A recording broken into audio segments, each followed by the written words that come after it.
Hi, welcome back to another episode of Stand on Guard. I'm your host, David Crayden. It's Monday, September 2nd, 2024. Happy Labor Day. And when we come back, a few moments with Justin Trudeau and why he doesn't support people who work because he doesn't himself. So we are in a very precarious position in this country. We need political change, but we also need the resolve to resist.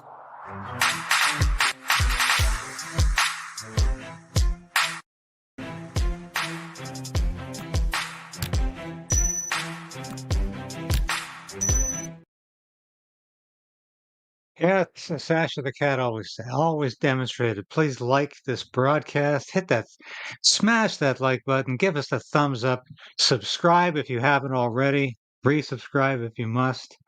Thank you for your support you've given me over the last week and the last month. We've really moved things up.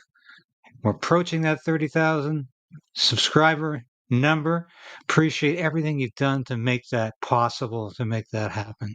We can't exist without your support. And I appreciate your comments every day, and I try to read some and I try to respond. And I tell you, we are inspired by some of the things you're saying. It's very important. So it's Labor Day. I know it's a vacation, it's a holiday. I'm working today. So I wanted to share my Labor Day with you, with my viewers.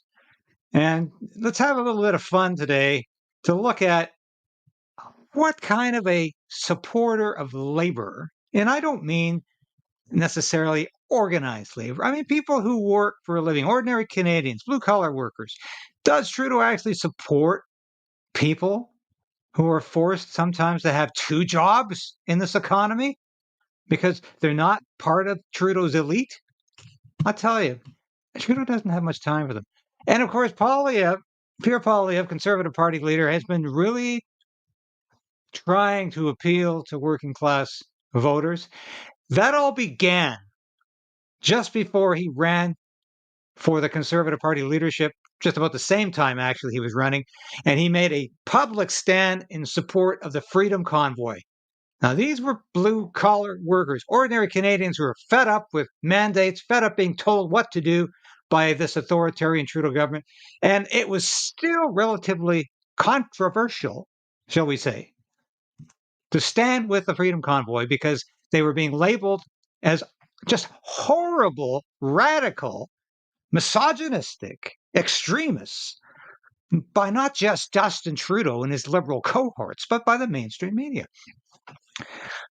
So it took some courage, but let's watch this little clip here of Trudeau projecting his own insecurities on Poilievre. I love how he starts this: the dark days of the Stephen Harper government.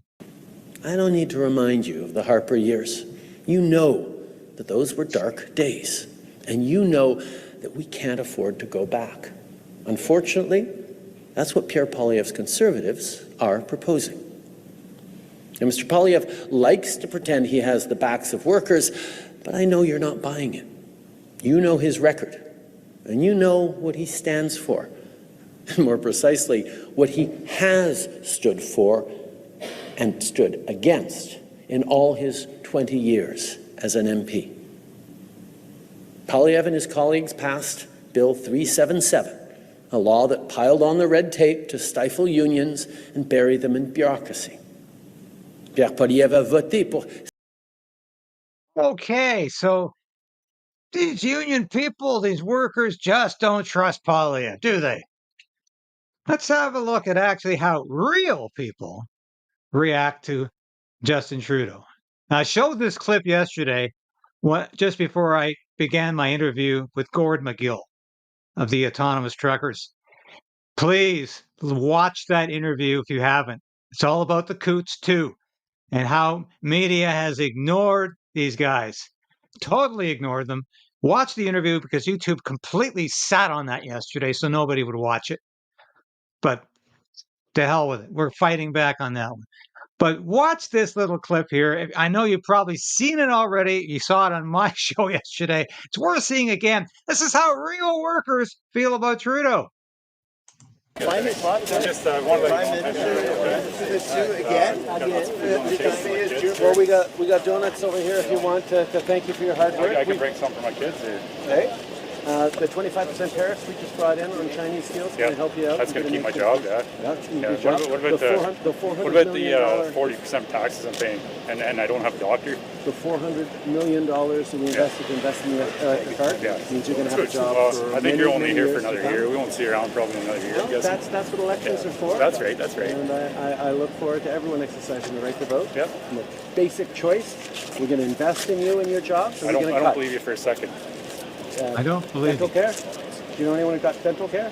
Yeah, I pay for it myself. Okay. We're like 3 years behind. You have a job and coverage. Yeah, but we four got people seniors. in my family. We've got Every seniors. time we go for a dental visit, it's costing me about $50 in my pocket per person. Okay. Why? I have a good job. You're not really doing anything for us, Justin. Well, actually, we just invested so 500,000 people who hadn't been to the dentist got to go to the dentist over the past few months. Probably like my neighbor that doesn't go to work because she's lazy.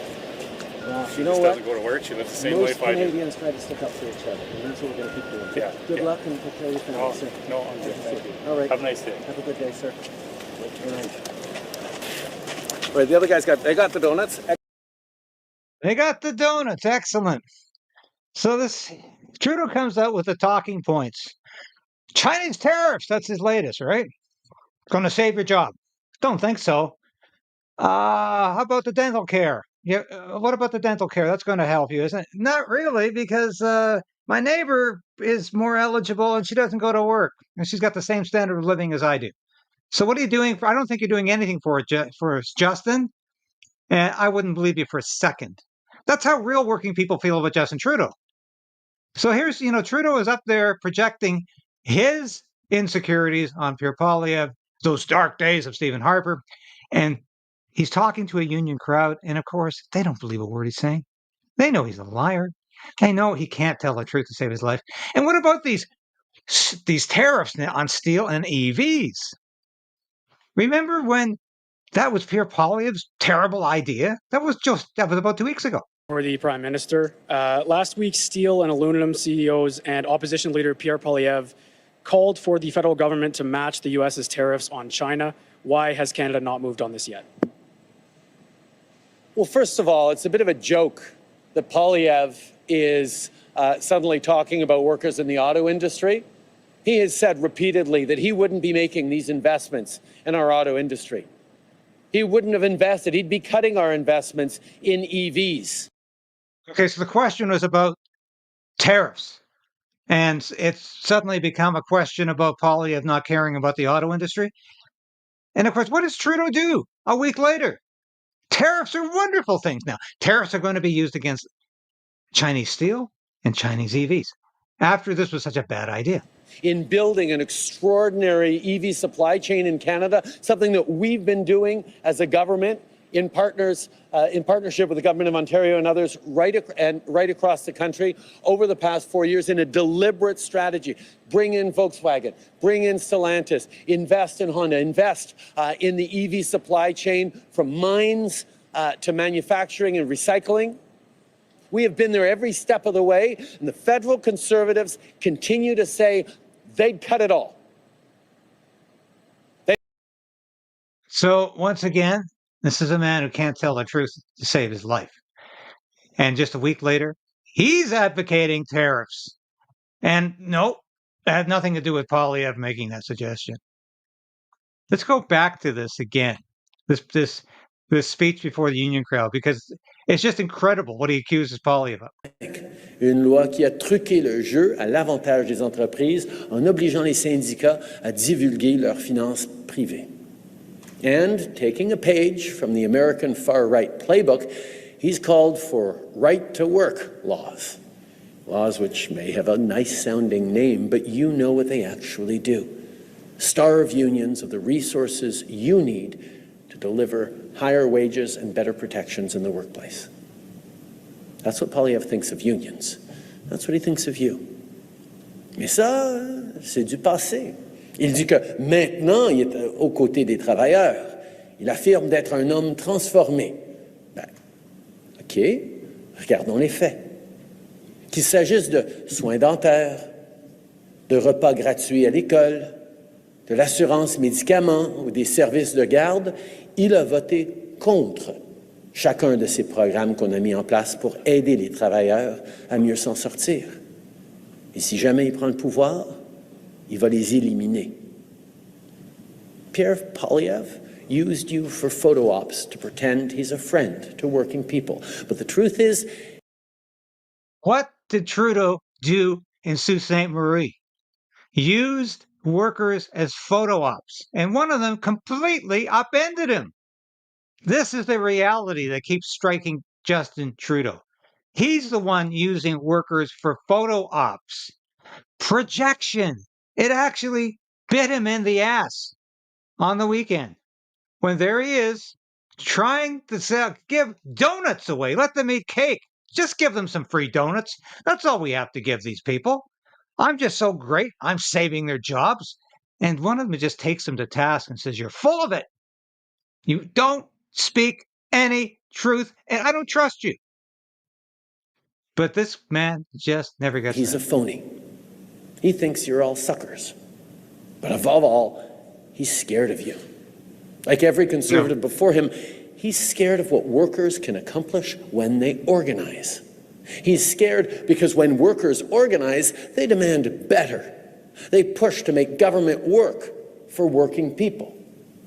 But most importantly, he's scared of you because he thrives on chaos. And that is the pièce de résistance. Trudeau's the one who thrives on chaos. Let's look at things right now. It's September 2nd. Where will we be in approximately 1 year from now? 1 year from now. 1 year from now, Justin Trudeau, if all goes according to schedule, will be calling the next election for October 2025. If we're not in the midst of another pandemic, if we're not in the midst of another humanitarian crisis that will justify the election being postponed, perhaps indefinitely. But that's where we should be a year from now. And Justin Trudeau, of course, will not have a record to run on. Not a record at all. You remember? And it all comes, you remember what he said about COVID? Let's not forget, because you're going to hear this again. You'll hear Justin Trudeau talking exactly like this again if we have another so-called pandemic, so-called humanitarian catastrophe. A lot of angry anti-vaxxers there, but there were also mingled in among them some supporters who were feeling perhaps beset, but brave enough to come out and stand beside screaming people who weren't wearing masks, or threatening all sorts of violence. And in that particular moment where I turned to look over the balcony, there was a group of young women, specifically racialized women, who were waving at me. And when I smiled and said, "Thank you for being there," and yes, greeted them, and they cheered and said, "Thank you," I was talking to them. And it is something that we have to reflect on, that even in Canada, where, yes, there are angry mobs who are threatening violence and hurling racist epithets, there are people coming out to stand beside them and say, "We support you. Keep it up. We know vaccines are the way through this." Hi, Mr. Trudeau. You just said that you can't let the, quote, anti-vaxxer mob dictate the future, and you also said that you can't back down. But security aside, do you not feel that your attendance at events like yesterday, where the protesters are largely not wearing masks, there's no social distancing, does that not pose a health risk to you, your security detail, and your supporters who were there? Some of them were young, unvaccinated children as well. Do you remember this?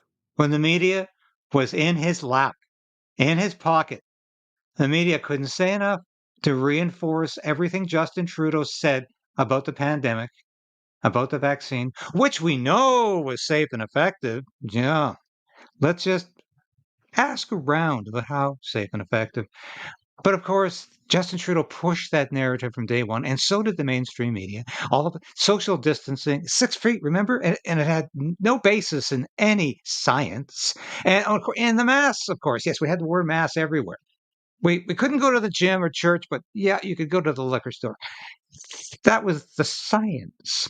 And that's the science Justin Trudeau pushed. And that's what he'll say again if we have another pandemic. And just you wait.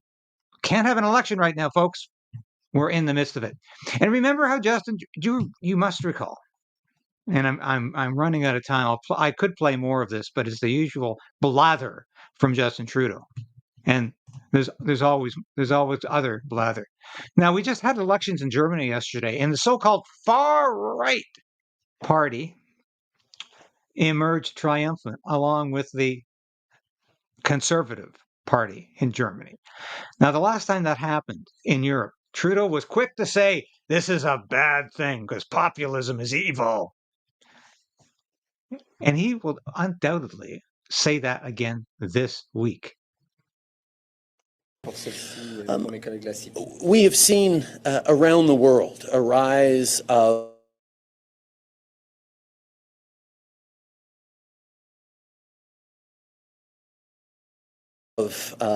it is of concern to see political parties choosing to instrumentalize anger, fear, division, anxiety.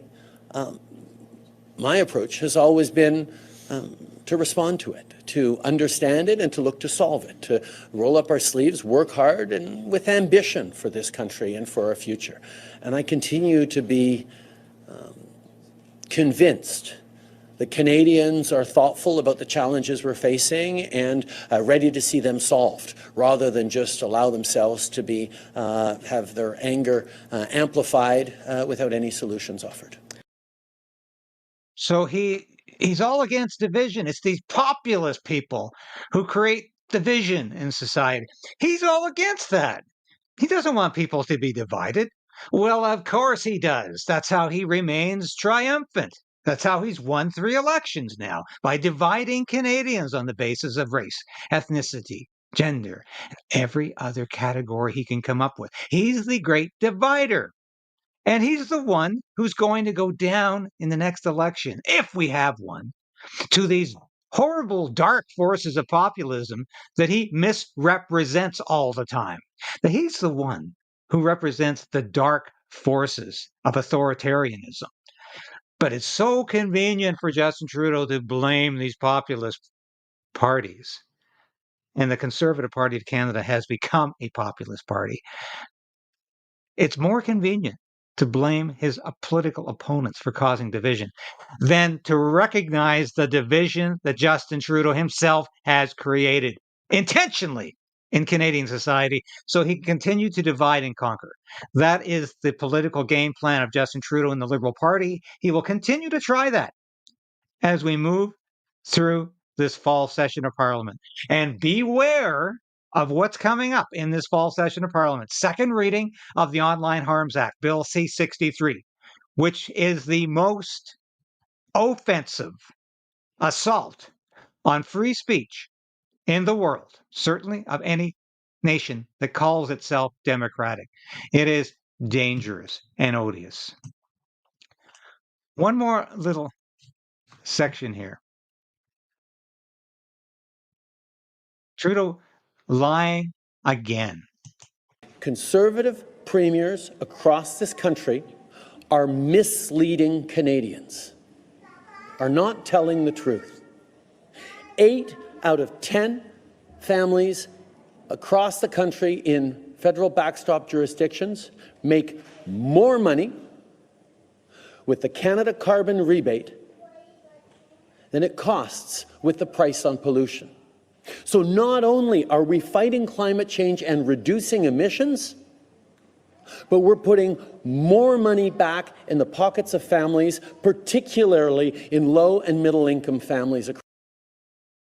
Bald-faced lie. He's not fighting climate change with his carbon tax. People still have to drive their cars and heat their homes. So people are still using fossil fuels because there simply is no alternative. to drive a modern economy. He's lying that 8 out of 10 Canadians are getting more money back in their pockets through his Canada carbon rebate. What balderdash. Lie, lie, lie. He knows the facts are not on his side. He knows he's lying. And once again, he's dividing. This is a man who is a chronic liar, chronically mendacious, a chronic prevaricator in every sense of the word. Now, in about 12 months, we're going to have a chance to get rid of this man as prime minister. And it will be time to retire Justin Trudeau. He truly does need to retire. I want to show you, though, a video that came out yesterday from Robert F. Kennedy Jr.'s campaign, which is now, of course, aligned and linked to that of Donald Trump. I just was so gobsmacked by this. I was just so impressed. This was put out by RFK Jr.'s former running mate, Nicole Shanahan, who a lot of people thought was some sort of woke politician. No, she's an intelligent woman with a lot of ability and expertise, and she's made a lot of money out of business. And she doesn't want Kamala Harris to turn the United States into a communist country. So she is fighting on behalf of the forces of justice. Of an immense military establishment and a large arms industry is new in the American experience.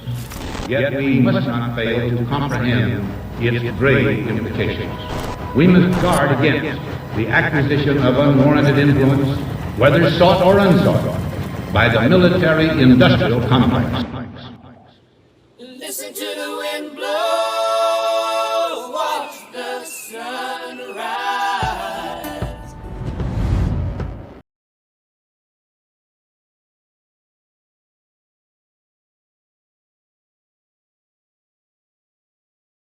A message from Khrushchev which said that he would withdraw these missiles, providing we did not plan to invade Cuba. Now the time has come for this nation to fulfill its promise. A country is as strong really as its citizens, and I think that mental and physical health, mental and physical vigor go hand in hand. A great change is at hand, and our task, our obligation, is to make that revolution, that change, peaceful and constructive for all.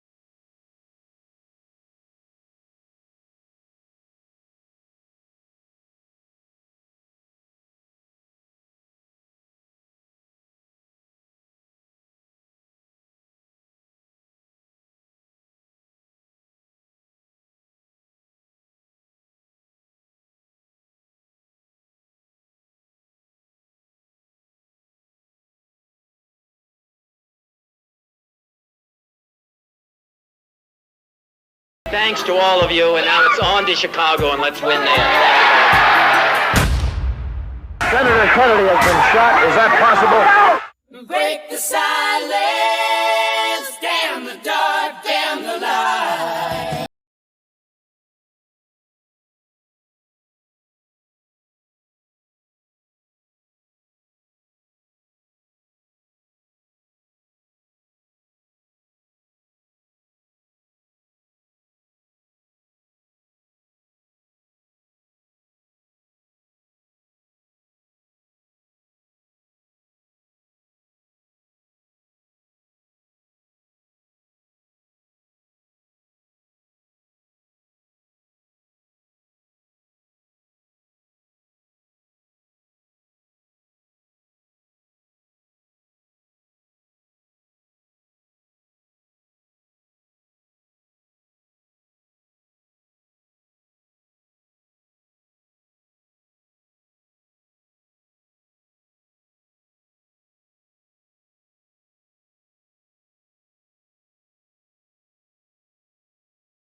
Very, very impressive. And RFK Jr. could have said, this election is all about me. It's all about my ego. I'm not getting out of this race. I don't care if they call me a spoiler. I don't care if I prevent one man from winning or I help another man lose. It's all about me. He decided, no, it's all about democracy. It's all about America. And, that's the sort of attitude we need to hear more of from people who really love freedom. I know I don't agree with everything Robert F. Kennedy Jr. said over the years, but my God, he had the courage to stand up during the pandemic and say what he did say about the COVID vaccine, about freedom of speech, which is fast disappearing. And my God, if Kamala Harris wins that election, God help not only the United States, but Canada, because that woman is unhinged and she is basically peddling soft core Marxism. That's what that election is all about. It's the choice now between Donald Trump and Robert F. Kennedy Jr. and chaos and absolute catastrophe. It's that simple. I want to conclude with this other video that Nicole Shanahan put together. Are you or your loved ones suffering from illnesses such as TDS, also known as Trump Derangement Syndrome? Do you dismiss or deny the current issues facing our country, such as historic inflation, illegal immigration, corporate corruption, World War III escalations, and the chronic disease epidemic? Are you willing to elect someone who was the least popular vice president in modern history, and who offers no policy or vision for America simply because your brain keeps telling you anyone but Trump? If so, you might be struggling from TDS. Introducing Independence. Independence allows you the freedom to finally think independently once again. Instead of believing everything you hear from the mainstream media, Independence allows for constructive critical thinking. I used to hear people on the news say things like, Donald Trump and the movement he has encouraged are a threat to democracy. And I instantly believed it. With Independence, I now realize the media is run by the Democrat elite, who are a corrupt oligarchy that censors free speech, silences political opponents, supports forever wars, and abandons democracy by anointing its candidates. Independence may not be for everyone. If you enjoy being lied to about your president's cognitive abilities, support Orwellian totalitarianism, or are excited about communist fiscal policy, Independence may not be right for you. Common side effects of Independence may include an awakening of rational thought, successfully identifying propaganda, freedom of choice, loss of hatred, anti-narcissistic behavior, and love of democracy. I used to blindly hate whoever my party was running against. I didn't care about facts or policy because I was hopelessly indoctrinated. With Independence, I'm much more interested in policies that uphold democracy, and I truly care about the health of our country and its citizens. Ask your doctor if Independence is right for you, and enjoy your freedoms once again. For Canada.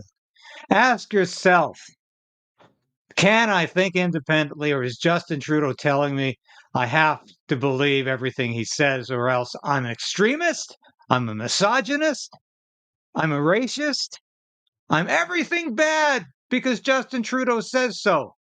And if I don't like Justin Trudeau, I'm somehow divisive. I'm somehow dividing Canadians one from the other. Don't drink the Kool-Aid, folks. Don't listen to Justin Trudeau. We need this kind of attitude that you saw in those videos in Canada right now, because let me tell you, Justin Trudeau will fight tooth and nail to stay as leader of the Liberal Party and as Prime Minister of Canada, and he will use every trick in the Liberal handbook to do that. So we have to be vigilant, and we have to have perseverance to fight this battle to the end. As I've been saying since this station went on the air, we need to resolve to resist, because without it, we are going to be put underground. And we need to fight for our free speech and our democratic rights to say what we believe, to speak, as John Diefenbaker said. And don't forget that T-shirt that's available out there in the store. I speak as a free Canadian, free to speak, free to believe in what I choose. And Justin Trudeau is not going to interfere with that. Thank you for watching today, folks. This was a real pleasure. Have a great Labor Day. We love you here. And God bless you for watching the station and support it in any way you can, because I can't do this without you. I'm here to give you all the news you need to know, and I aim to do that every day.